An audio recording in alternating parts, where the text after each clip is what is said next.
మరణం నా చివరి చరణం కాదు, మౌనం నా చిదాభస్మం కాదు అంటూ బడుగు బలహీన వర్గాల కోసం వాళ్ళ గొంతుగా నిలబడ్డటువంటి వ్యక్తి, తెలంగాణ ప్రభాకర్ గా పేరు పొందినటువంటి వ్యక్తి అలిశెట్టి ప్రభాకర్.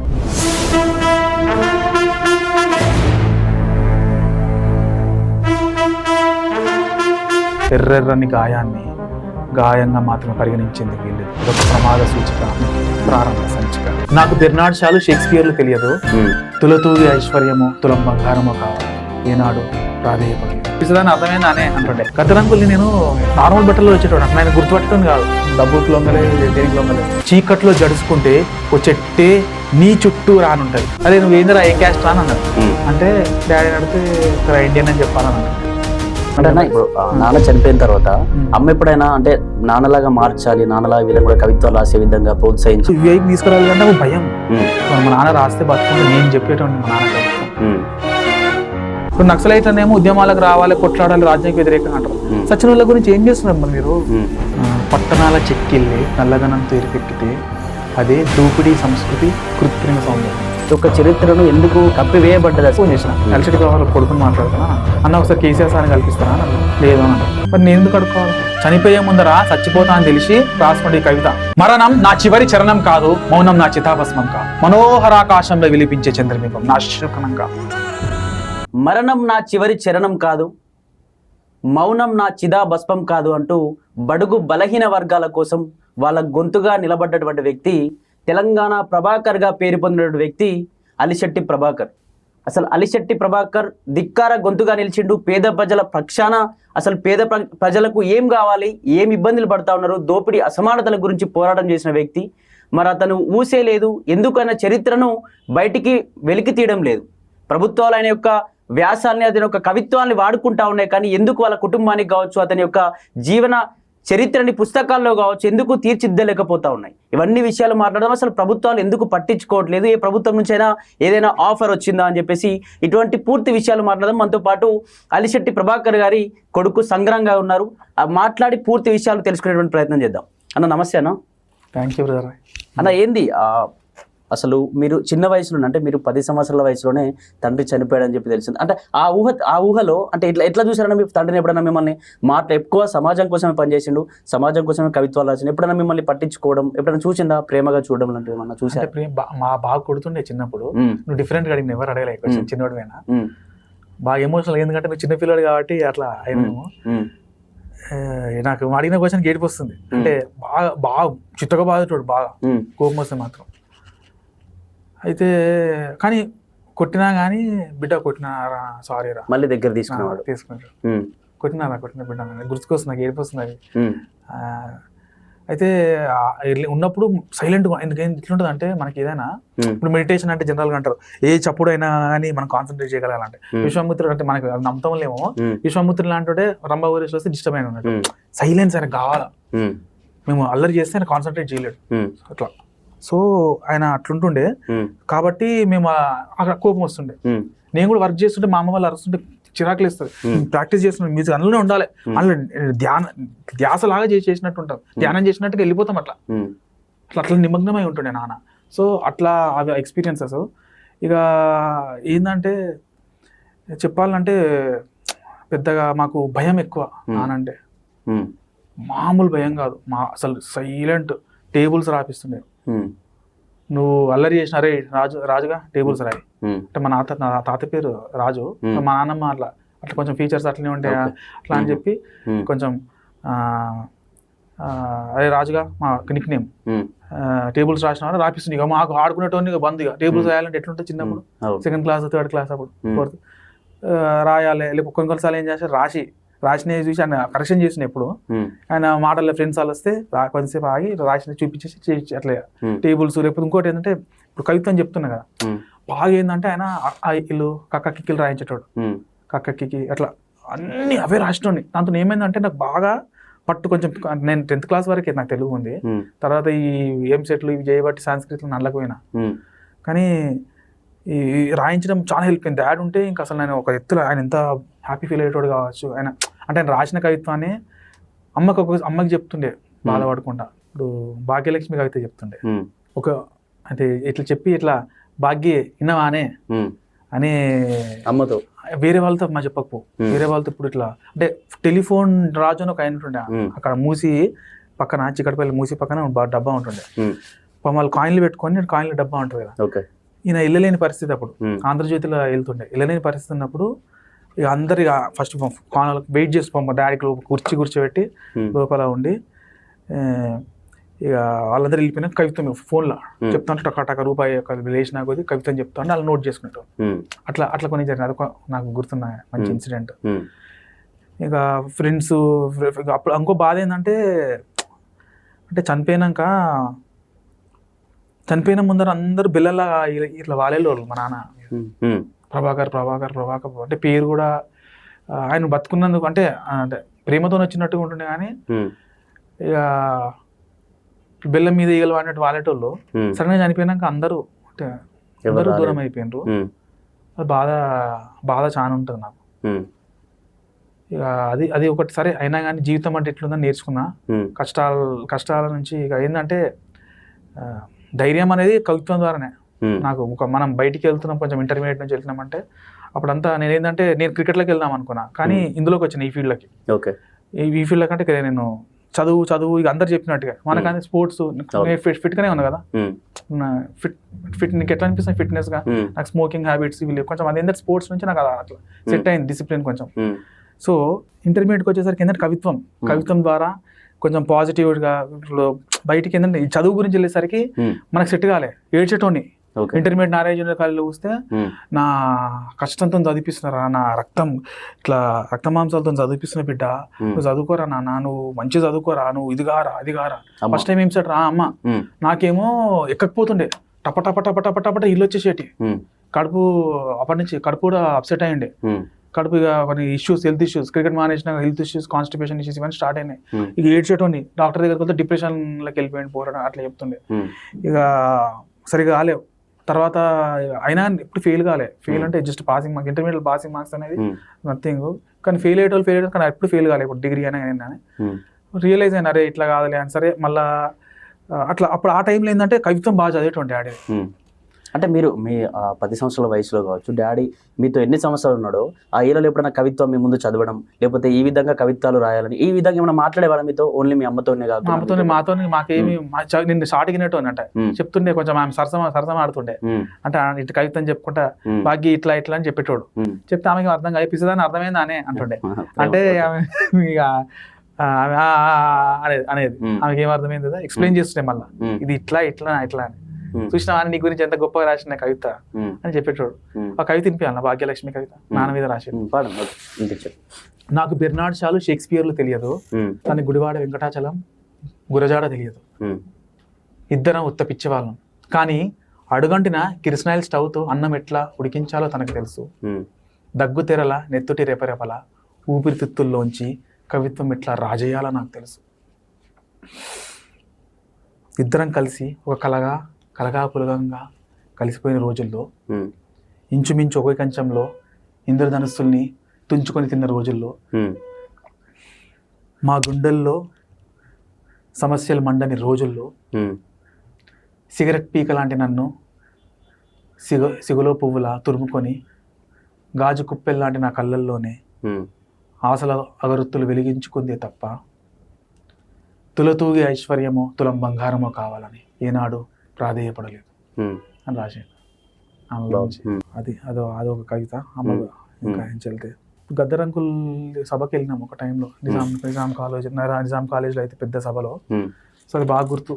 రాత్రి 12, 1, 2 అయినాక చాలా ఇంత పెద్ద చిరంజీవి గ్యాంగ్ లీడర్ సినిమాకి కూడా అంత లేరు, అది చిన్నగా ఉండే. ఈయన మాత్రం ఎంత పెద్ద షాక్ తిన్నా, అసలు ఇట్లా ఎవరిని చూడాలి అట్లా. తిండి లేదు, భోజనాలు లేవు, నీళ్ళు లేవు, ఏం లేవు, అవి లేకున్నా వచ్చిపోయింది. అంటే ఎంత ప్రేమతో వచ్చారని. రాత్రి 2, 3 అవుతుంది, బస్సులు లేవు, ఆటోలు లేవు, నడుచుకుంటూనే వచ్చినాం. అదైతే చాలా ఇట్లా అసలు నడవలేకపోయినా. అంటే ఒక 10 సంవత్సరాల కుర్రాడు, చిన్న పిల్లాడు, నిజాం కాలేజీ నుంచి చిక్కడపల్లి, నువ్వు లిబర్టీ దాటి అంటే ఎంత దూరం చిక్కడపల్లి నీకు ఊహించుకోగలుగుతా, నడవగలుగుతా, నడుచుకుంటూ వెళ్ళినాము ఆ రోజుల్లో. సో అదొక సంఘటన. ఇక మంచిగా అంటే సంఘటనలు అంటే ఇక బాగా మాకు ఎక్కువ టైం ఇచ్చేటోడు కాదు. సూర్యమన ఒకసారి చెప్పుకుంటే బాధపడ్డాడు, చనిపోయే ముందర నాకు ముద్దు మొత్తం సమాజం కోసం, కవిత్వాల కోసం, చచ్చిపోయే ముందర ముద్దు పెట్టిండు అనుకుంటూ లేదని. ఇంచుమించు నాది కూడా అంతే పరిస్థితి. కొంచెం ఆయన కంటే మంచిగా ఉండే. కాకపోతే ఇంకా గద్దరంకు ఆయన చెప్పుంటే నాకు ఏడుపు వచ్చింది. ఆయన ఇంటర్వ్యూ చూసినప్పుడు మస్తు బాధ అనిపించింది. అంటే అన్న మీరు చిన్నప్పుడు నాన్న మీతో ఉన్నప్పుడు ఏమైనా గద్దర్ లాంటి వాళ్ళు ఉద్యమకాలు ఏమైనా మీ ఇంటికి వచ్చేవారు ఎక్కువగా నాన్నని కలవడం, అటువంటి టైంలో ఎట్లా అనిపిస్తుంది మీకు ఆ వయసులో? కాళోజీ నారాయణరావు అంకుల్ బాగా చూసేటోని. గద్దర్ అంకుల్ని నేను ఇప్పుడు ఇలా నార్మల్ బట్టల్లో వచ్చేటోడు అంటే ఆయన గుర్తుపట్టేటోని కాదు. ఇప్పుడు ఆయన ఇప్పుడు ఉన్నాయి కదా మా పాత బట్టలు జీన్స్ ప్యాంట్లు వేసుకొని ఉన్నాడు కదా, నాకు నేను చూడలేదా మరి ఆ టైంలో లేనా నాకు తెలియదు, కానీ ఇప్పుడు అట్లా చూడలేదు నేను. ఫొటోస్ ఉన్నాయి. అరే అనుకున్నా మరి చుట్టుపక్కల అంటాడు, అరే మీ గద్దరు వచ్చిపోయేటోళ్ళు వాళ్ళు Varavara Rao uncle, Jayadheer Tirumala Rao uncle daddy ఒకసారి బియర్ తాగకుండా చూసిన అలా సిట్టింగ్ ఉండే. అప్పుడు నేను నా దగ్గర నాకు కెమెరా ఉంటే ఫోటోలు తీసిటాను. అది మెమరీ. అట్లా వాళ్ళు కాళోజీ నారాయణరావు అంకుల్ వచ్చేటోడు, ఇంకా పెద్ద పెద్ద వాళ్ళు వచ్చేటోళ్ళు, అందరు చాలా పెద్దవాళ్ళు కూడా వచ్చేటోళ్ళు. నాకు పెద్దవాళ్ళు నాకు పేర్లు వస్తలేవు మరి. ఇక సినారాయణ రెడ్డి సార్ గురించి కూడా ఇక మరి చెప్పొచ్చు లేదు, ఆయన గురించి ఏదో చెప్పినారు, మరి బాధపడతారేమో సినారెడ్డి. అయితే సినారెడ్డి సార్ గురించి 5,000 రూపాయలు ప్రకటించినట్ట. ఆయన ఆరోగ్యం బాగాలేదు. నాన్న డబ్బులు తీసుకోడు కదా. అంటే ఇది ఏదో గద్దరంగుల్ మీటింగ్ లో వెళ్ళినప్పుడు ఒక ఆయన చెప్పిండు, డేవిడ్ అని ఉన్నాడు, మీ నాన్న రాసిండు సినారాయణ ఒక మూసి కినారే అని రాసిండు. అది విని మస్తు బాధపడ్డాడు. ఏమో నిన్ననే అరే ఇటర్ చేసిందా అని బాధపడ్డాడు. అంటే ఆయన ఎవరైనా ప్రశ్నించేటోడు. డబ్బులకి లొంగలే, దేనికి లొంగలే, రాజ్యంకి లొంగలే, సినీ స్టార్లకి, గ్లామర్కి, డబ్బులకి, దేనికి లొంగలే. అట్లా ఉండిపోయింది కాబట్టి మరుగున పడిపోయింది అలిశెట్టి ప్రభాకర్ చరిత్ర. ఇప్పుడు ఏంటంటే సిరివెన్నెల సీతారామ శాస్త్రి అంటే తెలుసు, వేటూరి అంటే తెలుసు, శ్రీశ్రీ అంటే తెలుసు, అలిశెట్టి శ్రీశ్రీ అంటే శ్రీశ్రీ తిరుమల అంకుల్ చెప్పిండు. 39 సంవత్సరాలు చనిపోయింది అలిశెట్టి ప్రభాకర్. శ్రీశ్రీ 73 సంవత్సరాలు. అలిశెట్టి ప్రభాకర్ 70 సంవత్సరాలు బతికినా కానీ తలదాన్ని అసలు కవిత్వం ఉంటుండే ఎవరు ఆయన. అందుకే ఆయన దరిదాపుల్లో కూడా వచ్చే ఛాన్స్ ఉండదు కాదు అని అని చెప్తుంటారు. హ్యాపీగా అనిపిస్తుంది. ఎందుకంటే ఇట్లా ఆయన కవిత్వంలో నుంచి ఒక వర్డ్ తీసినా కానీ ఒక వర్డ్ తీసి ఇప్పుడు ప్రొఫెసర్లు అనమాట తిరుమలరావు అంకుల్ వాళ్ళు. నాన్న ఇంటర్మీడియట్ డిస్కంటిన్యూ, కానీ ఆయన లాంటి వాళ్ళు కూడా అంటే మా కవిత్వం అట్లా ఎంత పవర్ఫుల్ ఉంటుంది అంటే వర్డ్ తీసి అమర్చలే మనము. ఆ కవిత్వం అంత పవర్ రాదు. కొన్ని ఎట్లుంటే దీర్ఘాలు ఇస్తాడు. ఇప్పుడు కేసీఆర్ సార్ చెప్పిన కవిత ఉంది కదా, అందులో ఇప్పుడు ఆయన నేను నీ అని మిస్ చేసిన, యాక్చువల్లీ కొన్ని ఒక షార్ట్ చేసినాం అందులో, అది చెప్తా కవిత. గుండె సైన్యం అని. చీకట్లో జడుచుకుంటే ఒక చెట్టే నీ చుట్టూరా అని ఉంటది. నీ చుట్టూరా అని కేసీఆర్ సార్ చదువుతాడు, నేను చదవాలి. దాని ఇంపాక్ట్ ఎట్లా చూడండి. నీ చుట్టూరా అని చదివినట్టు ఇంపాక్ట్ ఎట్లా ఉంటుంది. చీకట్లో జడుచుకుంటే ఒక చెట్టే చుట్టూరా తగ్గింది అక్కడ ఇంపాక్ట్. సో ఒక పదం కూడా అంత అంత పవర్ఫుల్ ఉంటుంది. ఆ దీర్ఘాలు అక్కడ దీర్ఘం పెట్టి చదివితేనే ఆ పవర్ వస్తుంది అక్కడ. అది ఎట్లా అంటే నేను చెప్పేటప్పుడు కూడా దానికి ఇంపాక్ట్ చెప్తున్నప్పుడు పవర్ వస్తుందంటే ఆ కవిత్వం కొంత ఇంపాక్ట్ అని చెప్పగలుగుతున్నా. అట్లా వేరే కవితలు కూడా ఉంటుంది అంటే వేరే కవితలు కూడా వేరే ఫ్రెండ్స్ కూడా వాళ్ళే కూడా చేస్తుంటారు అనమాట. సో ఇంపాక్ట్ అంత పవర్ఫుల్. అది ఆ కవిత్వం ఉంటేనే అంత ఇంపాక్ట్ కూడా చేయగలుగుతాం మనం. సో అట్లా అది చెప్పదలుచుకున్నా. ఇంకా చెప్పాలంటే ఫ్రెండ్స్ గురించి మీరు అన్నట్టు డాడీ మిత్రులు అని అంటే ఉన్నారు. పవన్ అంకుల్ అని వచ్చేటోడు. ఒకసారి పవన్ అంకుల్ వచ్చిపోయాను అన్నాడు. ఆయన ఏమన్నాడంటే, అరే నువ్వు ఏందిరా ఏం క్యాస్ట్ రా అని అన్నాడు. అంటే డాడీని అడిగితే చెప్పకరా ఇండియన్ అని చెప్పాలని అంటుండే. అప్పట్లో ఇండియన్ అని చెప్పాలి అని అంటే ఇండియా ఇట్లా అట్లా జోకులు వేసేటోళ్ళు. ఒకసారి డాడీ చనిపోయినాక అంబర్పేటలో చేసినప్పుడు గద్దర్ అంకుల్ కూడా వచ్చిండు చనిపోయినప్పుడు. Gaddar uncle, Vedakumar sir, Narasimharao sir వాళ్ళ తమ్ముడు. ఎక్కువ షేర్ చేయలేదు. నేను నాకున్నప్పుడు ఆ టైంలో చిన్నోడిని. మనకి ఇంట్లో మీడియా జి వెంకటేశ్వర అంకుల్ అని కొంచెం మీడియాలో కవర్ చేసిండు పాపం ఆయన. ఈనాడు వెంకటేశ్వర అంకుల్ అంటారు. ఆ అంకులు ఇట్లా వచ్చినారు. కానీ మీ అది యూట్యూబ్లో కూడా చూస్తూ ఉంటుంది. అది నానమ్మ చనిపోయినంత రికార్డ్ కూడా చేసినారు. సో అదొక మెమరీ అంటుండే డాడీ. అయితే అంటుండే ఈ అంకుల్ జోక్ వేసిండు ఒకసారి, ఏడ్రా మీ అయ్యేడ్రా చనిపోయినాక పవన్ అంకుల్ అంటే, ఏడున్నాడు రా మీ నాన్న అంటే, అంబర్పేటలో పెట్టిండ స్టూడియో అంటే, అవును స్టూడియో పెట్టిండ నవ్వుకుంటున్నా అంటే తిట్టిండి. మళ్ళీ వాళ్ళిద్దరా మా నాన్న చనిపోయిందని చెప్పాలి. ఇట్లా ఆయన వాళ్ళ బాధతోని సంతోషంతో ఇట్లాంటి. ఇక ఫ్రెండ్స్ కూడా అట్లా ఉన్నది ఒకటే. ఇక ఇక అట్లా ఇంకా అంతవరకు ఇక నేను అంటే ఇప్పుడు నాన్న చనిపోయిన తర్వాత అమ్మ ఎప్పుడైనా అంటే నాన్నలాగా మార్చాలి, నాన్నలాగా వీళ్ళని కూడా కవిత్వాలు రాసే విధంగా ప్రోత్సహించాలి, సమాజం గురించి అవగాహన వచ్చే విధంగా చేయాలని చెప్పి ఎప్పుడైనా మాట్లాడేదే మీతో? ఇప్పుడు ఏంటంటే కమెంట్ ఉద్యమకారులు గతరంకులు ఉండే కమెంట్ ఉంది కదా, ఉద్యమకారుల పిల్లలు ఉద్యమకారులు ఆయన అంటారు. అవును, నాన్న అడవలేక కాకపోతే మేము ఎందుకు కాలేకపోయినా తల్లి ఇప్పుడు అది మీరు చూడరు. మా అమ్మ వరవరరావు సార్ని గద్దరంకులు దూరం పెట్టింది 100%. ఒకవేళ మేము దగ్గర వచ్చి మేము చాలా లాభ పొందేటోళ్ళు మేము అంటారు. అంకుల్ వాళ్ళు ఈ వెంకటేశ్వర అంకుల్ అంటుంటాడు మీ అమ్మనే ఇట్లా చేసింది అట్లా అట్లా అంటే చేసింది అని అంటే మరి మీరు చెప్పేటప్పుడు చెప్పుకుంటారు. మరి విరసంలో అలసిల్చి ప్రభాకర్ అని చెప్పుకుంటారు. ఆయన విరసం నుంచి సస్పెండ్ చేసిన లేకపోతే ఆయన వదిలేసిన ఎన్నో ఉండే. విరసం నుంచి అరసంకి పోయింది అలసిల్చి ప్రభాకర్. జీవితం గురించి అరే వెళ్ళి ఇదేంటి ప్రభాకర్ ఇట్లా రాసిన కవిత్వం అంటే అట్లాగా జీవితం కంటే మించిన కవిత్వం అట్లా సిటీ లైఫ్ లో అవి నేను రాబోయే రోజుల్లో నేను అవి కూడా తీసుకొస్తా. నాకు కొంచెం వ్యవధి కావాలి దానికి. సో ఏంటంటే ఆ విధంగా వెళ్ళి వైపు తీసుకురాలేదంటే భయం. చిన్నప్పుడే మొగుడు చనిపోయిండు. అసలు అది వర్ణనాది. ఆమెకి ఎంతో మంది చెప్పినారు పెళ్లి చేసుకోమని చెప్తే కూడా చేసుకోలేదు. పిల్లలు ఎట్లా ఆగమవుతారు. త్యాగం చేసింది కదా ఆమె, త్యాగం చేసింది. అది డబ్బులు కూడా 600 రూపాయలు నుంచి అసలు ఆఫీస్ లేదు వెళ్తుండే నా పాటలు ఎప్పుడు పోయినా మా అమ్మ ఇట్లా రోడ్డు మీద పోతే ఇట్లా తలంచుకొని ఇట్లా వచ్చేది అనమాట. బాధనే ఉండేది ఎప్పుడు, ఇట్లా బాధతోనే ఉండేది. మా అమ్మని చూసి మేము బాధలకే వెళ్ళిపోయినాం ఎప్పుడు అట్లా ఉండేది. ఇక కంప్లీట్గా రూట్ అనేది మాకు గద్దరంకులు ఏదో ఒక సందర్భంలో అక్కడ ఏదో అడుగును మాకు అక్కడ ఏదో రూమ్ ఇస్తాము అని కూడా ఆ టైంలో అంటే కూడా అది ఎందుకో మరి ఏమేదో తెలియదు. ఇక మరి ఇయ్యలేదో ఏదో కానీ ఇస్తే వచ్చుంటావా అని అన్నాడు. ఇక భాగ్యం వచ్చుంటావా అని అడగండి అంకుల్ గద్దరంకులు అడిగితే ఉంటాను ఎందుకుండా అని అంటుండే. అది మరి ఏమైందో ఏదో తెలియదు. మరి అట్లా వెళ్ళిపోయింది. అట్లా వెళ్తే ఉంటే ఆ గద్దరంకులతో ఉంటే నాకు మరి వేరే లావు వెళ్ళితుండేమో, నేను కూడా మంచి భాగ్యకారుని అవుతుండేనేమో ఏదైతుండేమో. ఆమెకి ఏంటంటే మళ్ళీ ఏమన్నా నక్సలైట్లది ప్రభావం ఉండి అందులోకి వెళ్తారు. ఇప్పుడు నేనే మిమ్మల్ని కూడా దూరం చేసుకుంటాను భయపడింది ఆమె. భయపడే ఇక ఈ ఫీల్డ్ అసలు రానియలేదు ఎక్కడ మనం టచ్ కాలే.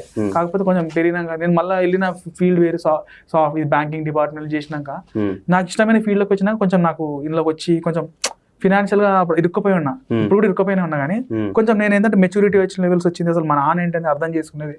మా నాన్నని అసలు నించోబెట్టాలి.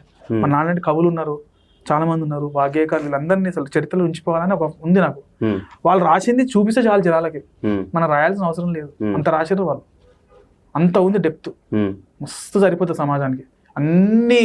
అన్ని యాంగిల్స్ కవర్ చేసినారు. అన్ని అంటే ఇది కమర్షియల్గా కాకుండా మా నాన్న అయితే ఇప్పుడు కాకుండా అన్ని యాంగిల్స్ సమాజంలో జరిగే అన్ని అన్యాయాల గురించి కానీ సప్రెస్మెంట్ గురించి కానీ అన్నిటి గురించి రాసిండు ఆయన. సో నా కవిత్వం రాయాల్సిన అవసరం లేదు అనుకుంటా. ఉన్నది డిస్ప్లే ఎన్ని రాసిన కవిత్వాలు మీకు ఏమైనా ఐడియా ఉందా ఎన్ని రాసిండు అని చెప్పేసి? ఏమో మరి అందులో ఉన్నాయి ఎన్నో ఉన్నాయో మరి చూస్తే తెలుస్తుంది మీకు. అంటే ఓన్లీ ప్రింట్ అయినాయి ప్రింట్ కానీ కూడా ఉన్నాయి, ప్రింట్ కానీ ఉన్నాయి.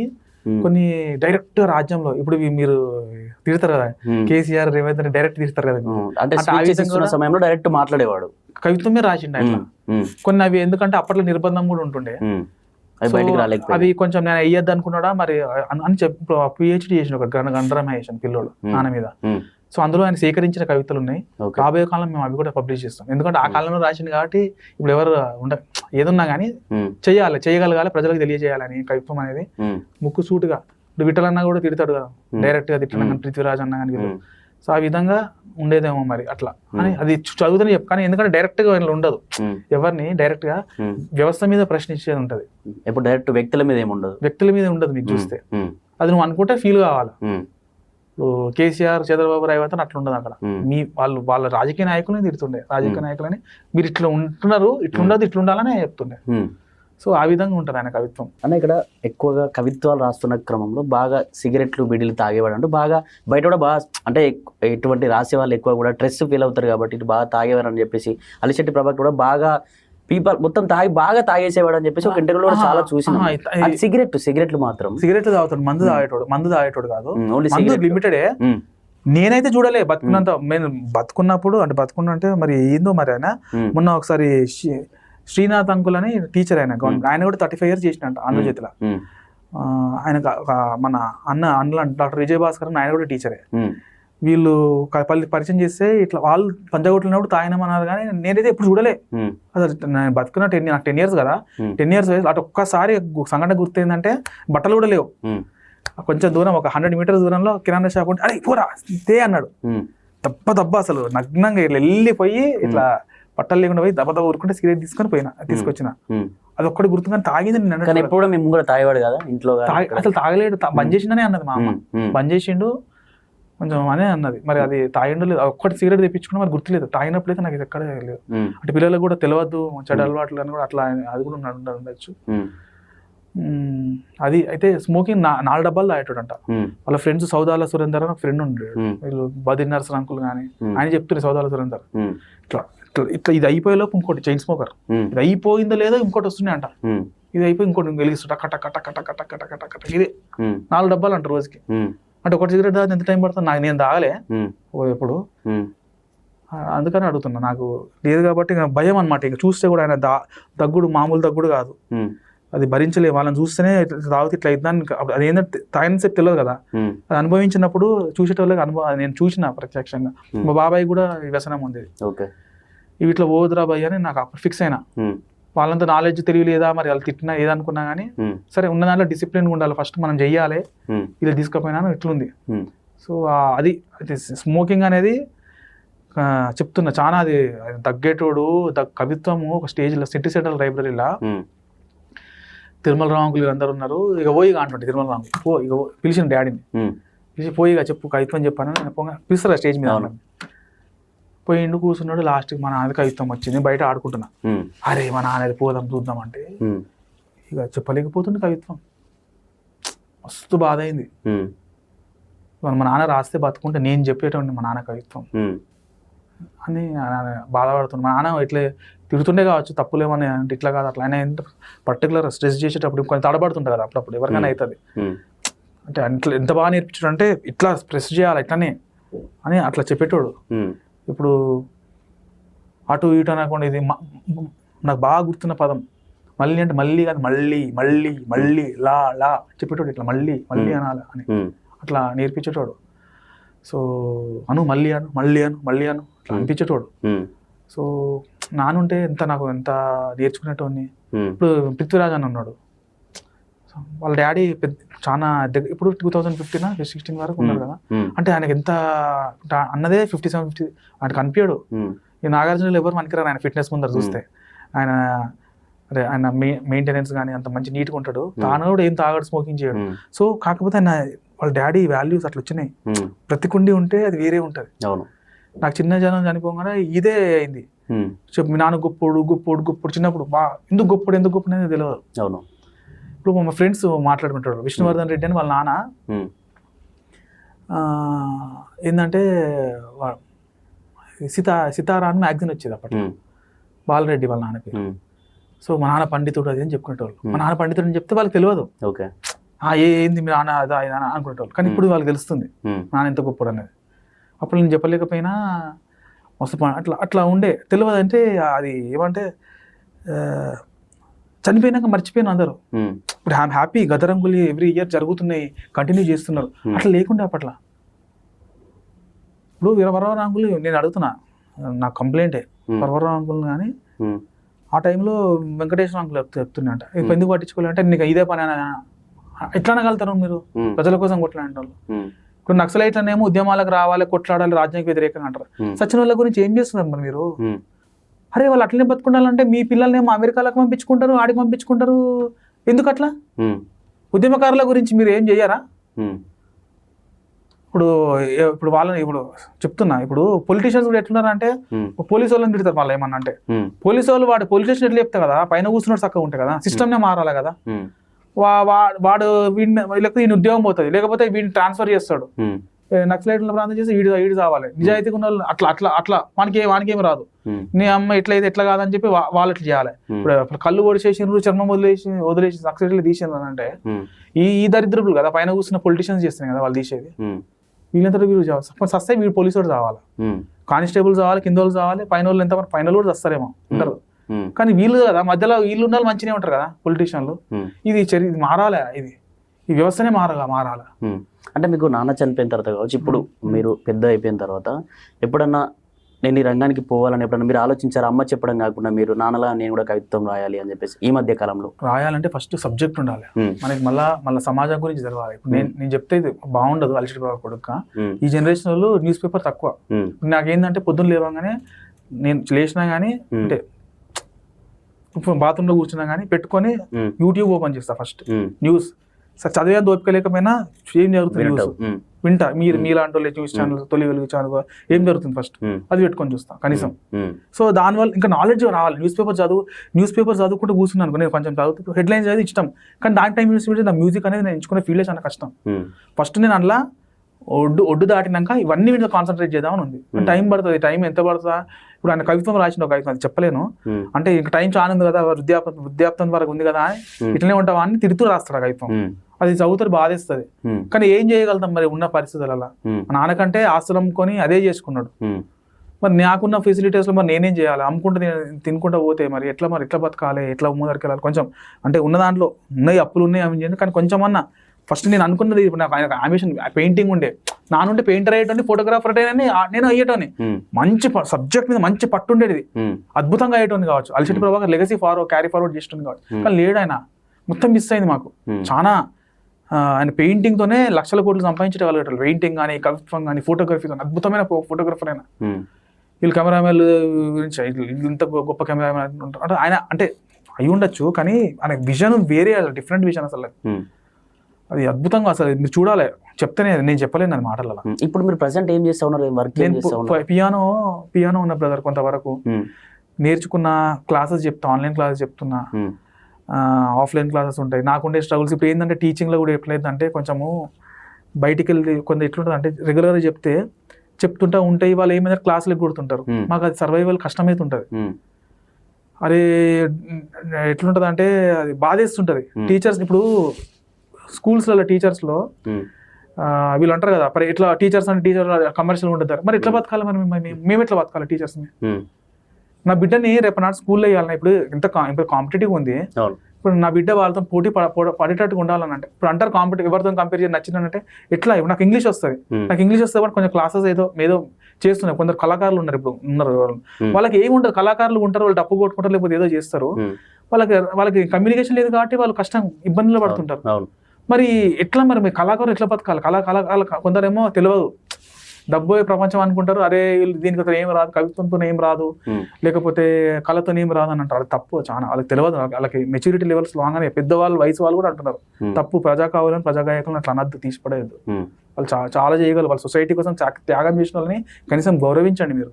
వాళ్ళ కోసం వాళ్ళ కోసం వాళ్ళ కుటుంబం ఏం చేయకుండా కనీసం గౌరవించడం నేర్చుకోండి మీరు. సో నేనేం చేస్తున్నా అంటే, నా గురించి వస్తే మ్యూజిక్లో ఉన్న కొంచెం నేను ఇయర్ ట్రైనింగ్ అనేది కూడా కొంచెం వర్క్ ఆన్ చేస్తున్నా. అది కొంచెం నేను దగ్గరలో ఉన్నా, కానీ కొంచెం ఇది కూడా ఎక్కువ నాకు ప్రెషర్ ఉంది. నా అనేది కూడా చేయగలగాలనేది కూడా ఉంది. ఇంటర్వ్యూస్ షార్ట్స్ కూడా అడుగుతున్నారు, అది కూడా చేయగలి, ఇది కూడా చేయాలి. కొంచెం నాకు ఏంటంటే టైం ఫ్రేమ్ కొంచెం నాకు ఫినాన్షియల్గా స్ట్రాంగ్ అయితే, టైం కొంచెం తీస్తే నేను మంచి కంపోజర్ కావాలని. ఇప్పుడు తెలంగాణ ఉద్యమంలో ఉన్నది, ఫ్యూచర్లో ఏదైనా ఉంటే కూడా నా పార్టిసిపేషన్ ఉండాలా. నేను సినిమాలు ఎన్నో అనుకున్నా కానీ దానికన్నా ఇందులోకి వద్దాం. మనకి ఎవరెవరో ఎన్నో చేస్తున్నారు, మనకంటూ రైట్గా ఏమైనా చేయగలగాల అనేది నాకు ఉంది. ఎన్నో విధాలు ఇప్పుడు ఉంది.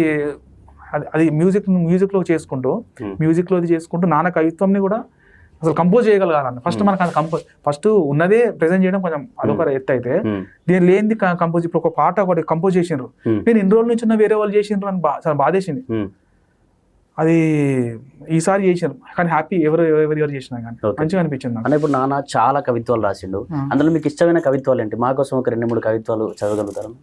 కృత్రిమ సౌందర్యం అని ఉంటుంది ఒకటి. పెట్టుబడి పెదవుల మధ్య పదునైన దంతాలు మెరవగా, పట్టణాల చెక్కిల్లే నల్లదనంతో ఎరిపెక్కితే, అదే దోపిడీ సంస్కృతి కృత్రిమ సౌందర్యం. అర్థమైందా? పెట్టుబడి పెదవుల మధ్య పదునైన దంతాలు మెరవగా, పట్టణాల చెక్కిల్లే నల్లదనంతో ఎరిపెక్కితే, అదే దోపిడీ సంస్కృతి కృత్రిమ సౌందర్యం. అంటే ఇప్పుడు మనకి చూసే ఇప్పుడు పెద్ద పెద్ద భవనాలు కానీ, ఇప్పుడు ఏమంటారు మన ఇవి అట్లా పేర్లు పెట్టకూడదు, కానీ ఇప్పుడు మనకి ఉన్న కార్పొరేట్ అన్న వ్యవస్థ అనుకో, ఇంకా అది దాని గురించి మాకు చెప్తున్నాడు. అది కవిత కృత్రిమ సౌందర్యం అంటే ఆర్టిఫిషియల్ సౌందర్యం అని. పోరాటం అనే కవిత కూడా ఉంది, ఉమ్, కొంచెం ఇంచుమించు వరకట్నం మీద రాసింది. వరకట్నం మీద పురుషాహంకార సముద్రం మధ్యన చిక్కి తల్లడిల్లితే ఒక రమణీయ ద్వీపం, వరకట్న దురాచార పందకారంతో పోరేందుకు సమాయుత్తమైన ఒక చిరుదీపం. ఇప్పుడు దీనికి రిలేట్ ఒకటి చెప్తా, పెళ్లి చూపులు అని ఒక కవిత ఉంది. ఉమ్, చుట్టూరా క్రూర మృగాలు, నడుమ బిక్క చచ్చిన లేడి పిల్ల అని రాసి. ఉమ్, అంటే పెళ్లి చూపుల గురించి అంత చుట్టూరా క్రూర మృగాలు, నడుమ బిక్క చచ్చిన లేడి పిల్ల.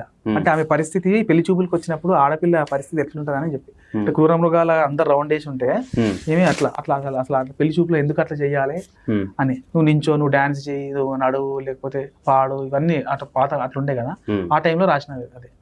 సో ఇప్పుడు కొంచెం జనరేషన్ చేంజ్ అయింది కాబట్టి డిఫరెంట్గా ఉంది కానీ పెళ్లి చూపుల గురించి. సో అప్పట్లో పెళ్లి చూపులు అయినది ఎట్లుందని ఒకటి కావాలి అని కవిత్వం ఎట్లా, చిన్నింటికి తాళమే కావాలి, పెద్దింటికి గుండాయే కావాలి అని రాసిండు. అంటే ఇది కూడా బడుగు బలహీన వర్గాల గురించి. అంటే ఏంటంటే దోపిడీతనం ఎట్లుందంటే, ఉన్నోడు బలుస్తూనే ఉన్నాడు, లేనోడు ఇంకా బక్క చిక్కిపోతూనే సస్తూనే ఉన్నాడు అని రాసిండు. పింజర అనే ఒక కవిత ఉంటది, వాడు కాలాన్ని రేసు గుర్రంలా పరిగెత్తించలేడు,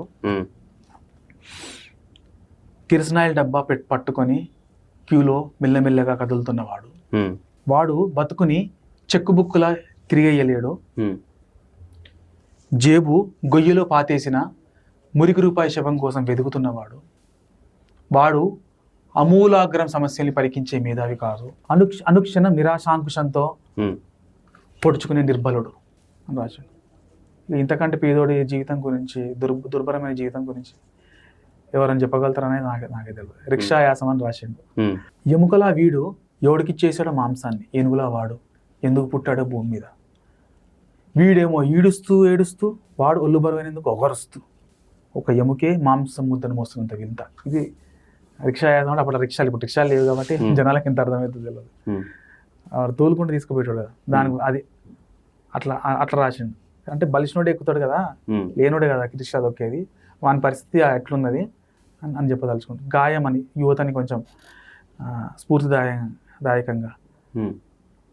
ఇప్పుడు ఏంటంటే తిరగతాడు. ఇప్పుడు ఏమైతుందంటే ఇప్పుడు రాజ్యం అంటే రాజ్యం ఎట్లా పడితే అట్లా, మేము పదవి ఉంది కదా, మేము ఎట్లా చేసినా నడుస్తుందంటే నడవదు అని చెప్పడానికి కోసం ఈ కవిత. గాయం, ఎర్రెర్రని గాయాన్ని గాయంగా మాత్రమే పరిగణించేందుకు వీల్లేదు, అదొక ప్రమాద సూచిక, ప్రారంభ సంచిక అట్లా రాశాడు. ఒకనా ఇన్ని కవిత్వాలు రాసిండు.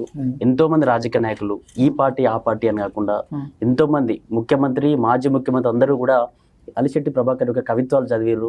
ఆ కవిత్వాల ద్వారా ప్రజల్ని కూడా కొంచెం ఉత్తేజపరిచారు. అటువంటి వ్యక్తి యొక్క చరిత్రను ఎందుకు కప్పివేయబడ్డది అసలు? ఎందుకు దీనికి సంబంధించి ఎవరైనా మీ ఫ్యామిలీ దగ్గరికి వచ్చి, గత ప్రభుత్వం కావచ్చు, ఈ ప్రభుత్వం కావచ్చు, ఏమైనా చేసినాయా ప్రభుత్వాలు? మీరు ఏమైనా అడిగారా? పెద్దగా అనుకున్నంత స్థాయిలో ఇప్పుడు ఏంటంటే మాకేం కావాలని వాళ్ళు అడగాల, వాళ్ళు పిలిపించుకుంటే బాగుంటది. ఎప్పుడు పిలిపించలే గత ప్రభుత్వం కావచ్చు, ఎప్పుడు కేసీఆర్ సార్ నెల్లి కలవలేదు మేము. సరే ఇప్పుడు మా కంప్లైంట్ అందులోకి వెళ్తే మళ్ళీ పెద్దది అవుతుంది, ఎందుకంటే ఎమ్మెల్యేలే కలగలేదు, మేము రామన్ కూడా కలగలేదు అనిపిస్తుంది. ఇప్పుడు నేను ఫర్ ఎగ్జాంపుల్ నేను కేసీఆర్ సార్ వెళ్ళి ఇప్పుడు ఉన్నాడు, ఆయన కవిత అని చెప్పింది కాబట్టి కనీసం ఇప్పుడు రేవంత్ అన్నను కూడా కలవాలంటే ఇప్పుడు కలిపియాలంటే సోర్స్ ఉండొచ్చు, కానీ ఎట్లుందంటే కల్పిస్తే మాకేమో పోతుంది కానీ ఫీలింగ్లు ఉన్నట్టున్నారు అందరు. నాకు ఎట్లా వెళ్ళాలో తెలియదు, మరి నాకు ఎట్లా వెళ్ళాలో తెలియదు. అటు సెక్రటరీకి వెళ్తే ఏమన్నా ప్రాసెస్ ఉంటుందో తెలియదు. అట్లా వెళ్ళి ఏం అడుక్కోవాలి నేను? అడుక్కుంటే ఇచ్చిన వాళ్ళందరికీ గుర్తింపు, మరి నేను ఎందుకు అడుక్కోవాలా? గుర్తించాలి కదా, అలిసిటి ప్రభావం, అది గౌరవం కదా. నేను పోయి అడుక్కుంటే అది మా నాన్న తగ్గించినట్టే కదా. ఇప్పుడు నేను ఈ ప్రశ్న నేను చెప్పకూడదు. నేను నిన్న ఇప్పుడు నాకు కేటీఆర్ అన్న నెంబర్ కూడా, ఇప్పుడు అలిసిటి ప్రభావం కూడా నాకు సంపాదించి పెద్ద విషయంగా, కేసీఆర్ సార్ నెంబర్ కూడా తప్పనిస్తా పెద్ద విషయంగా, కానీ ఫోన్ చేసి ఏం మాట్లాడాలా? హరీష్ అన్న నెంబర్ ఉంది, కేటీఆర్ అన్న నెంబర్ కూడా ఉంది నాకు. ఇంతకుముందు అది కూడా నేను ప్రభుత్వం పోయినాక, ఎందుకంటే వీళ్ళు కనీసం తీసుకొచ్చారు. ఇప్పుడు రేవంత్ అన్నకి తెలియదు, సాహిత్యం గురించి తెలియదని నేను అనుకుంటా. తెలియనప్పుడు ఆయన దగ్గర నేను ఏం మాట్లాడాలా? ఇప్పుడు నేను జస్ట్ వెళ్ళి అన్న, ఇప్పుడు నాకున్న ఏదైతే ఉందో నేను డబ్బుల గురించి నేను చెప్తున్నా, అమ్మతోడు ఇక్కడ కూడా డబ్బు సాయం కావాలని కాదు. ఎందుకంటే వీళ్ళు ఏమనుకుంటారంటే ఏదైనా ఆశించి వస్తున్నా అనే ఉద్దేశంతో, నాకు వేరేది ఏదో ఉన్నది, నాకున్న ప్రాబ్లం కొంచెం ఏదైనా చేయగలుగుతాను అనే ఉద్దేశంతో, ఇప్పుడు కలుద్దాం ఒకసారి, ఇప్పుడు కలుద్దామని సీఎం అయిన అనుకో మళ్ళీ కలుస్తారో కలవరం అనేది తెలియదు అనే ఉద్దేశంతో.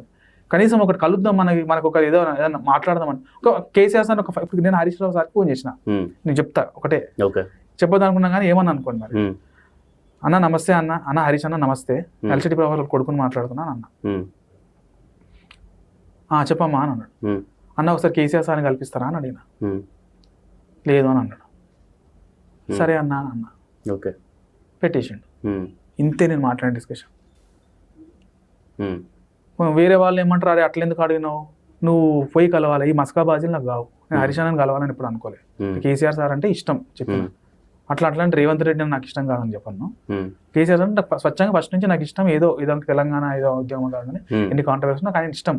5 నిమిషాలు ఆయన మాట్లాడాలని అంటే చెప్తున్నా. ఇప్పుడు నేను ఎందుకంటే కాంట్రవర్సీ అయినా నాకు ఉన్న మనసులో ఉన్న పాట, మోడీని తలగదంటే మొగడేవాడు ఉన్నాడంటే ఆయన ఒక్కడే ఉన్నాడు. మోడీని చూసినా కదా రాజ్యం, ఆయనకు అవకాశం, ఆయన పిఎం కావాలని నా కోరిక, సీఎం కాదు పిఎం అయ్యేస్తా. ఆయన తప్పులు 6 నెలల ముందర ఎలక్షన్ ఎందుకు పెట్టిండో బాధ వేస్తుంది కొన్ని. సరే ఓడిపోయిండు, ప్రజలు నిర్ణయించారు, అది ఓకే. 5 నిమిషాలు మాట్లాడే కూడా టైం. ఇప్పుడు నేను డైరెక్ట్ ఎర్రమల్లి ఫామ్ హౌస్కి వెళ్తే మాట్లాడుతాడేమో కదా. అరే కళ్యాణ్ నవీన్ రెడ్డి అని ఉన్నాను, యోధాన్ బుక్ రాసిండు, కలిసిన, ఆయన గెలవలేక నాకు గెలవనీకే ఏం బాధ పోయి. నేను ఏమైనా చెయ్యాలన్నా, నాకేం సరే నేను ఏం చేయలేకపోతే నాకేం చేయకండి, నేను చేయలేకపోతే అంత పరిస్థితులు ఉంటే అట్లీస్ట్ కనీసం ఒక 5 మినిట్స్ కలవాలని ఉంటుంది కదా బ్రదర్. ఇప్పుడు ఆయన సీఎం కూడా కాదు కదా. నేను మీ మీడియా ద్వారా ఒక 5 మినిట్స్ టైం ఇస్తే ఇది కాకుండా, లేకపోతే మీరే రండి, మీరే వచ్చి ఆయనతో ఆయన మీడియా అలో చేస్తారో లేదు, ఇట్లా ఇది చెప్పదలుచుకున్నా. పిఎం కాదు, ఒకటే చెప్పదలు. మీరు ఒకసారి అన్నారు చనిపోవాలి, తెలంగాణ తెచ్చిన కదా, నేను చచ్చిపోయినా పర్వాలేదు అని అన్నాడు సార్. బాధేసింది ఆయన కుటుంబంకే కాదు, తెలంగాణ ప్రజలకి. ఇప్పుడు ఎందుకంటే ఆయన లేకపోతే ఇప్పుడు చనిపోతే ఫర్ ఎగ్జాంపుల్ అనకూడదు, అట్లా అనొద్దు సార్. మీరు అవసరమైతే మీరు మా ఆయుష్ చేసుకొని బతకాలని కోరుకుంటా. ఏదో కేసీఆర్ సార్ మస్క అని కాదు, నాకు ఇష్టం కేసీఆర్ సార్ అంటే ఫస్ట్ నుంచి నాకు. సో ఆయన బతకాలే, పిఎం మీరు సీఎం కాదు పిఎం కావాలి అంటే ఒక రామన్న ఫ్యూచర్ ఎప్పుడో అప్పుడు అవుతాడేమో సీఎం. అయితే ఆయన తెలంగాణ అన్న కొంచెం ఆయన కాకపోతే ఇంకోళ్ళు కావాలా, మంచోళ్ళు కావాలి. కానీ మీరు అదొక్కటే చెప్పదలుచుకున్నా. సో నేను ఇప్పుడు వెళ్ళాల్సిన అవసరం లేదని అనుకుంటున్నా. మంచిగా ఉండాలి, ఆరోగ్యం కాపాడు. ఎందుకంటే తెలంగాణలో మన బాధ ఇదే. మా అయ్య అట్లనే స్మోకింగ్ చేసి చచ్చిపోయిండు, మా బాబాయ్ అట్లనే తాగితే చేస్తుండు. మీరు తాగుతారో నేను చూడలేదు సార్. కాకపోతే ఏంటంటే ఒకటే అనలైజ్ చేసి 6:30కి లేస్తాడు, సాయంత్రం వస్తాడు, ఇప్పుడు మీటింగ్ పెడతాను అంటే దాని గురించి అంటున్నా. మీరు ఎట్లన్నా మీ ఇష్టం అది. కానీ ఒకటి ఇప్పుడు మోడీ మంచిగానే ఉన్నాడు, గట్టిగా దిట్టంగా ఉన్నాడు, ఆయన ఇంకో 20 సంవత్సరాలు కూడా ఉంటాడు, పిఎం అనేటట్టున్నాడు. చంద్రబాబు నాయుడు కూడా గట్టిగానే ఉన్నాడు. మరి అలా గట్టిగా ఉన్న వాళ్ళతో కొట్లాడాలంటే మీరు మీలాంటి వాళ్ళు ఒకళ్ళు ఉంటే ఏదైనా మంచిది అని అనుకుంటే. తెలంగాణలో మీకు తెలుగు వాళ్ళు లేరు, అది మా దేశం కూడా బాగుపడే విధంగా మీరు కావాలని. ప్రభుత్వం నుంచి మీరు ఏం కోరుకుంటున్నారు? మీరు ఈ కాంగ్రెస్ ప్రభుత్వం నుంచి ఏం అడగాలి నేను కోరుకుంటున్నాను అంటే ఏమవుతాను, అందరిని రికగ్నైజ్ చేయండి ఎల్సిటీ ప్రభాకర్ని. అందరిని ఎట్లా రికగ్నైజ్ చేసినారో, ఇక పేరు చెప్తే మళ్ళీ బాగుండదు, నాలుగు పేరు చెప్పి వీళ్ళ పేరు చెప్పి అని అంటారు. అందరిని ఎట్లా రికగ్నైజ్ చేసి ఆ స్థాయి కూడా కాదా? కొందరు అందరికంటే కదా అంత స్థాయి కూడా ఉన్నదని అంట నేను. అంటే ఇప్పుడు నేను అసలు గద్దరంగులు కూడా తక్కువ ఏం మాత్రం కాదు మా నాన్న. ఇంకా చెప్పాలంటే సారీ మీరు ఏమని అనుకుంటారు, ఇంకా ఈవెన్ ఆయన బతుకుటికి అంతకంటే బెటర్నే ఉండేదేమో అనిపిస్తున్నా. సరే ఆయన వాగ్గేయకాడు కాబట్టి ఆయన వాగ్గేయకాడు ప్రజలకు అర్థమైంది. ఈ సాహిత్యం ఇంకంత గొప్ప సాహిత్యం ఉంది మన నాన్నది. మరి మా నాన్నకెందుకు? నాకేమన్నా అయితే నేను బయటపడి, నేను ఈ ఫినాన్షియల్ టెన్షన్స్ బయటపడి కంప్లీట్ టైం ఇద్దాం అనుకుంటున్నా, ప్రజల కోసం టైం ఇద్దాం అనుకుంటున్నా. నేను ఇప్పుడు సామాన్యులు కూడా ఇరుకు చచ్చుకుంటూనే బతుకుతున్నారు. నాకేమైనా చేస్తే ప్రజలకు మీకు అదే అబ్బా ఇంత మంచోనికి ఇచ్చిన రాబాయ్, మంచి చేసిన రాబాయ్, ప్రజలకి ఏమైనా చేసినారు అనేటట్టుగా చేద్దామనే ఉంది. కొంచెం నా కాలం మీద నిలబడడానికి నేను అంటే అది చెప్తున్నా, నిలబడడానికి. కానీ ఏదో తాగి తందనాలు వేయడానికి నేను చెయ్యను. ఇది ఏం చేయాలి, ఒక టీం ఫామ్ చేయాలి ఉంటుంది. ప్రతిదానికి ఫినాన్షియల్ కన్స్ట్రెయింట్స్ ఉంటాయి. లేకపోయినా నన్ను అనొచ్చు కానీ ఏదో అనొచ్చు కానీ చాలా కష్టం అది చెప్పడం, చాలా తేలిక. సో అందరికీ దక్కినట్టుగానే కనీసం వాళ్ళలాగానన్నా నాకేమన్నా చేయగలిగితే, రేవంత్ అన్న గారు చేయగలిగితే మాకు హ్యాపీ. కానీ ఏమైందంటే మధ్యవర్తులతోని మాకు కానిస్తలేరేమో అని నాకు అనిపిస్తుంది. నాకు ఉన్న విషయం చెప్తున్నా. అంటే వీళ్ళు ఏడా బాగుపడుతారని ఉందా, వాళ్ళు అడిగితే అవుతుంది. మరి ఏందో మరి మాకు కాదా, మేము పోయి అడిగితే ఉందా, ఏదెవరేమనుకున్నా పర్లేదు. నాకున్న విషయం నాకు ఒక ఆపర్చునిటీ ఇచ్చారు, చెప్తున్నాను. నేను డైరెక్ట్గా నేను ఎందుకంటే వాళ్ళ ప్లాట్ఫామ్లో నేను అవమానించలేను. ఎవరిని కూడా బాధపడతారు ఏమనుకున్నా కానీ. వాళ్ళు ఎంత చేయగలుగుతారో వాళ్ళు అనుకున్న దాంట్లో మాకు 10% కూడా చేయలేదు. I'm unhappy with it. నాకు టాలెంట్ ఉందా లేదా అని వాళ్ళకి తెలుసు. నాకు ఎంత టాలెంట్ ఉంది, ఎల్సిటీ ప్రభాకర్ కవిత్వం 7 నుంచి 8కి తీసుకెళ్ళగలతా, ఇంటర్నేషనల్ స్టాండర్డ్ తెలుస్తా. ఈయననే కాదు, ఇట్లా చాలా మందిని నేను తీసుకెళ్ళగల. చెరమండ రాజ్ సార్ గారి గురించి కూడా మాట్లాడతారు. వాళ్ళ కవిత్వం తెలియదు అనుకుంటు చెరమండరాజు సార్ నుంచి మించి ఇట్లనే ఉంటుంది అంట అలసిటి ప్రభాకర్ కవిత్వం. కానీ ఇట్లా వీళ్ళ దరిదాపుల్లో కూడా ఎవరు రారని అంటారు. శ్రీశ్రీ గురించి మాట్లాడతారు. ఈ చెరబండరాజు అలసిటి ప్రభాకర్ అట్లా బతికిండ్రు. శ్రీశ్రీ సార్ అన్న సినిమాలో రాసి మరి డబ్బులు సంపాదించుకుంటే నాకు తెలియదు. సో ఆయన సినిమాలో రాసిన కాబట్టి ఆయనకు అంత పేరు ఉంది. వీళ్ళు రాయలేరు కాబట్టి వీళ్ళు మరుగుడబడి ఉన్నారు. సో వీళ్ళని గుర్తించాలి. వీళ్ళు కదా, వీళ్ళని గుర్తించకపోతే ఎట్లా? కనీసం వీళ్ళకి మంచి అరే సరే డాక్టర్ బిఆర్ అంబేద్కర్ గొప్ప కాన్స్టిట్యూషన్, మరి ఇక్కడ అలసిటి ప్రభాకర్ మరి తెలంగాణ కొట్లాడింది వచ్చింది, తెలంగాణ గురించి తెలంగాణకి ఇది చేస్తాం అది చేస్తామని చెప్పినారు. ఉద్యమకారులకు ఏం చేయలేదు. మరి అలసిటి ప్రభాకర్ ఒక ఉద్యమకారుడే కదా. మరి ఏం చేయాలని మరి నేనేం అడగాలా? నేను అడుగుతున్నా లేకపోతే నేను ఏం అడగాలో నాకైతే అర్థమవుతలే. నాకు ఉంది ఆయనకి ఏమన్నా చాలా మంచి రికగ్నిషన్ ఇవ్వాలి. గద్దరికి వచ్చే రికగ్నిషన్ అలసిటి ప్రభాకర్ కూడా ఇవ్వాలని నాకుంది. మరి చెయ్యాలా చేయకపోవడం అనేది వాళ్ళ ఇష్టం, ఇక వాళ్ళకి వదిలేస్తాను. నేనైతే అడుక్కోను. ఓకే, నాది అది అడుక్కొని మా అయ్యనైతే మా అయ్యను తక్కువ చేసాను, తక్కువ స్థాయిలో నా తక్కువ చేయను నేను. ఓకే నా చివరిగా మీకు ఇష్టమైన మరణం నా చివరి చరణం అనే ఒక కవితతో ముగిద్దాం. ఓకే, ఇదే బ్రదర్ నిన్న ఆర్టీసీ దాని గురించి దాంట్లో చేసుకున్నారు కదా బ్రదర్, ప్లీజ్ దయచేసి ఇంతకుముందు కూడా అయినాయి, తెలంగాణ ఉద్యమాలు అయినాయి, మనం కొట్లాడదాం. ఇప్పుడు నేను మ్యూజిక్ అంటే నేను ఒక డిఫరెంట్ ఫీల్డ్లోకి వచ్చిన, నా ఫ్రెండ్స్ అందరు యూఎస్ లో ఉన్నారు, అందరు నేను చదువుకున్న స్కూల్లో అట్లాంటి స్కూల్లో చదువుకున్నా, ఇన్ఫీరియారిటీ కాంప్లెక్స్ ఉండేది నాకు, ఎన్నో ఇబ్బందులు పడ్డా. కానీ బయటపడ్డా. అంటే అలసిటి ప్రభాకర్ కవిత్వం అంత పవర్ఫుల్గా ఉంటుంది. ఆయన కవిత్వంతోనే నేను స్ట్రాంగ్ అయినా అనుకుంటున్నా. సో ఆ కవిత్వం కొంచెం వినండి, పెట్టుకోండి. మీరు నా కవిత్వం షార్ట్స్ లాగా చేస్తారు పిల్లలు, వీళ్ళందరూ వినండి. కనీసం మీ కవిత్వం అర్థంగా వినండి, చాలా స్ఫూర్తినిస్తుంది. మరణం నా చివరి చరణం కాదు అని రాసుకున్నాడు.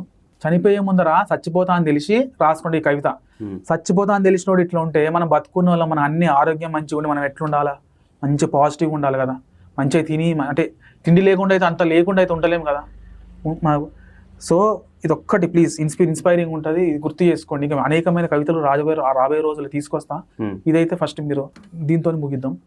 మరణం నా చివరి చరణం కాదు, మౌనం నా చితాభస్మం కాదు, మనోహరాకాశంలో విలిపించే చంద్రబింబం నా శోకనం కాదు, నిర్విరామంగా నిత్య నూతనంగా కాలమంచుని చిగురించే నెత్తుటి ఊహను నేను, కలల ఉపరితలం మీద కదలాడే కాంతిపుంజం నేను, కన్నీళ్లకి కర్తవ్యాన్ని నిర్దేశించే దిక్సూచిని నేను, అగ్నిపద్యం నేను, దగ్ధగీతం నేను, అక్షరక్షిపని నేను, ఆయుధాలుగా రూపాంతరం చెందే ఆకలి నేపథ్యం నేను, అడవి నేను, కడలి నేను, ఉప్పొంగే మానవ సమూహాల సంఘర్షణ నేను, అజ్ఞాతంగా అంతర్లీనంగా మట్టి పొరల్లోంచి పరివ్యాప్తమవుతున్న పోరాట పరిమళం నేను, శుష్కించిన పల్లె నుంచి, శిథిలమైన బతుకు నుంచి, శూలమైన చూపు నుంచి పరాధీనమవుతున్న స్వేదంలోంచి ఆవిర్భవించిన మంటల జెండాల జాతర నేను, మందు పాతర నేను, లోపభూయిష్టమైన వ్యవస్థలో లోహంగా మారిన పిడికిలి నేను, సంపదల సమతుల్యం కోసం దోపిడీ వటవృక్షాన్ని నెలకూల్చే సైనికుల సారథ్యం నేను, చరిత్ర పుటపై చెక్కుతున్న చెక్కు చెదని సత్యం నేను, హింసకు ప్రతిహింసను నేను, హిట్లర్లు హిరణ్యకశిపుల ధ్వంసం నేను, ఈ దీర్ఘకాలిక యుద్ధ వ్యూహంలో పీడితుడే నా అస్త్రం అన్వస్త్రం, శత్రువే నా పాదధూళి. ఇది ఈ కవిత. KCR sir thank you so much sir. మాకేం చేయకపోయినా కానీ పర్వాలేదు, మమ్మల్ని గుర్తించకపోయినా కానీ మీరు కవిత్వం చెప్పడం వల్ల చాలా ప్రజలు ఆదరిస్తున్నారు. సో మీరు ఇంకా కూడా చెప్పాలి నాన్న, ఈ ఓటు గురించి కవిత్వం చెప్పినా ఓటు ఎంత ఇంపార్టెన్స్, అట్లాంటివి ఇంకా చాలా ఉన్నాయి రాజకీయం గురించి. మీకు ఇంకా నా కవిత్వం మీరు కానీ మీలాంటి వాళ్ళందరూ రాజకీయ నాయకులు వాడాలనే నేను కోరుకుంటా. వాడితేనే జనాలకి తెలుస్తుంది. వాడినప్పుడే ఇంకా అలసిటి ప్రభాకర్ లాంటి కవుల గురించి అందరి తెలుస్తుంది, తెలవాలని నేను కోరుకుంటున్నా. మీరందరూ చాలా నిజాయితీ పరులు, రాజ్యంకి నిలబడి కొట్లాడుతున్నారు. మీరు కామన్ పీపుల్కి తెలియని అంత అన్యాయం కానీ కరప్షన్ కానీ బయట పెట్టేది మీకు టీం ఉంటుంది, బయట పెట్టేది ఒక టైప్ ఆఫ్ ఇంటెలిజెన్స్ ఇది బయట పెట్టేది మీరు. సో మీ ద్వారా ప్రజలకు ఇంకా మంచి జరగాలి, ప్రజలని మేలుకొల్పాలి. మీరు పెద్ద కవితలు రాసే తలదన్నే కవి కూడా ఆయన. అట్లా అవి నిజ రూపం డాక్యుమెంటరీ చాలా పెద్ద కవితలు వాళ్ళ కోసమే రాసిండ్రు. ఎందుకంటే ఇప్పుడు అవి దాని చాలా 10 పేజీలు ఉంటాయి. సో ఫస్ట్ ఉన్నాయి వేరేవన్నీ కూడా కంప్లీట్ చేయాలి. మనం కవర్ చేసినాక అవి లాస్ట్ లో కవర్ చేస్తా. అదేందనేది టైం తీసుకునే చెప్తా, అప్పుడు తెలుస్తుంది. అది ఒకటి పొట్టి కవితలు గట్టి కవి అని లిమిట్ చేయొద్దని ఒకటి, అది కూడా చెప్తున్నా. ఆ కవితల ద్వారా ప్రపంచానికి చాటి చెప్తాం ఎంత పెద్ద గొప్ప కవి అనేది. ఆయన రాయగలుగుతాడు, కాకపోతే చిన్న కవితలు ఎందుకు ఎంచుకున్నారంటే ప్రజలకు తెలవాలని, సామాన్య ప్రజలకు తెలవాలనే ఉద్దేశంతో. రైట్, థ్యాంక్ యూ అన్న. ఇది Thank you so much. Alishetti Prabhakar యొక్క బుక్. అలిశెట్టి ప్రభాకర్ దాదాపు ఇందులో 390కి పైగా పొట్టి కవిత్వాలు ఉన్నాయి. ఇప్పటికీ ఇంకా కనుమరుగైపోయిన కవిత్వాలు చాలా ఉన్నాయి. అంటే కొన్ని రాసుకున్నవి మాత్రమే ఉన్నాయి, ఇంకా కొన్ని రాసుకోకుండా డైరెక్ట్గా స్టేజ్ల పైన స్పీచ్ ఇస్తున్నప్పుడు చెప్పినటువంటి చాలా ఉన్నాయి. అవన్నీ కూడా బయటికి తీసుకొస్తా. మా నాన్న చరిత్రని ఎవరైతే కప్పి ఉంచబడ్డారో వాళ్ళ ముందే ఖచ్చితంగా ఈ రాజ్యానికి ప్రభుత్వాలకి పరిచయం చేస్తా అంటూ కూడా అలిశెట్టి ప్రభాకర్ గారి కొడుకు సంగ్రామ్ గారు చెప్తా ఉన్నారు. నిజంగా ప్రభుత్వాలు ఈ కవిత్వాలు రాసే వ్యక్తులు కావచ్చు, వ్యాసాలు రాసే వ్యక్తులు కావచ్చు, లేకపోతే తెలంగాణ ఉద్యమంలో కళాకారులు కావచ్చు, డప్పు లాంటివి లేని తెలంగాణ వచ్చేది కాదు. ఈ ఉద్యమం ఇంత ఉద్ధృతంగా ఇంత పెద్దగా ఈ ఉద్యమాన్ని చూసేవాళ్ళం కాదు. ఇప్పటికీ తెలంగాణ అసలు వస్తుందా అని చెప్పేసి ఇప్పటికీ ఇంకా ఆశతోనే ఉండేవాళ్ళం. ఇటువంటి వ్యక్తులందరూ కలిసిన తెలంగాణ వచ్చింది కాబట్టి ఖచ్చితంగా ప్రభుత్వాలు వీళ్ళ దగ్గరికి వెళ్ళి అసలు వీళ్ళకి ఏం కావాలి, వీళ్ళు ఏం కోరుకుంటా ఉన్నారు, అలిశెట్టి ప్రభాకర్ని ఏ విధంగా చేస్తే మీకు గౌరవించినట్టుగా ఉంటుందని చెప్పేసి గత ప్రభుత్వం చేయలేకపోయింది. కనీసం ఈ ప్రభుత్వమైనా వెళ్ళి ఒకసారి వాళ్ళ కుటుంబ సభ్యులతో మాట్లాడి ఖచ్చితంగా అలిశెట్టి ప్రభాకర్ ఎంతైతే తెలంగాణ ఉద్యమంలో తనదైన పాత్రలో కొట్లాడిండో ఖచ్చితంగా దానికి సమానంగా ఏదైనా చేయాలి, అతనికి విగ్రహాలు పెట్టినా తక్కువే అని చెప్పేసి కూడా చెప్పుకుంటాం. ఎందుకంటే ఎంతో మంది ఉద్యమకాలు విగ్రహాలు పెట్టినా తక్కువే. ఎన్నో కవిత్వాలు,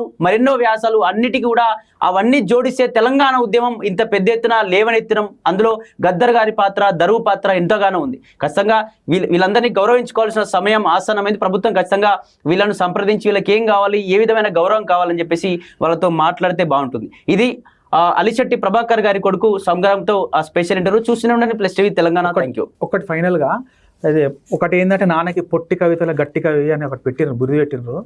కానీ ఆయన